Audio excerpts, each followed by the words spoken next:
تاریخ ہشام میں یہ جملہ ہے جان محترم، مسلمانوں کے دوسرے بڑے مورخ نے ہشام نے یہ جملہ لکھا ہے کہ ابو طالب کا طریقہ یہ تھا، کھانے کا وقت آتا تھا تو دسترخوان بچھاتے تھے، دسترخوان کے قریب مسند بچھاتے تھے، مسند پر مسند نشین رسالت کو بٹھاتے تھے، دائیں جانب علی کو بٹھاتے تھے، ادھر جعفر کو بٹھاتے تھے، ادھر عقیل کو بٹھاتے تھے، برابر میں خود بیٹھتے تھے، روٹی کا نوالا توڑتے تھے، شوربے میں بھگوتے تھے، اسے نرم کرتے تھے، پھر اپنے دستے مبارک سے پہلا نوالا محمد ابن عبداللہ کے دہن اقدس میں دیتے تھے، پھر دوسرا نوالا علی کو دیتے تھے، پھر نوالا محمد کو دیتے تھے، پھر نوالا علی کو دیتے تھے۔ ابو طالب اپنے ہاتھوں سے محمد اور علی کو رزق دیا کرتے تھے۔ اے نبی والو تم بھی خوش رہو، اے علی والو تم بھی خوش رہو، میں تو ابو طالب والا ہوں۔ نبی والے کہتے ہیں ساری دنیا کو نبی رزق دیتا ہے، علی والے کہتے ہیں ساری دنیا کو علی رزق دیتا ہے۔ نبی والے بھی ٹھیک کہتے ہیں، علی والے بھی ٹھیک کہتے ہیں۔ نبی والے کہتے ہیں نبی رزق دیتا ہے، علی والے کہتے ہیں علی رزق دیتا ہے،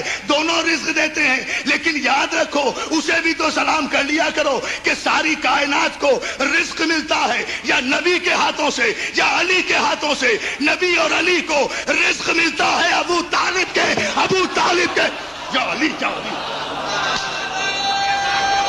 حضور توجہ کریں۔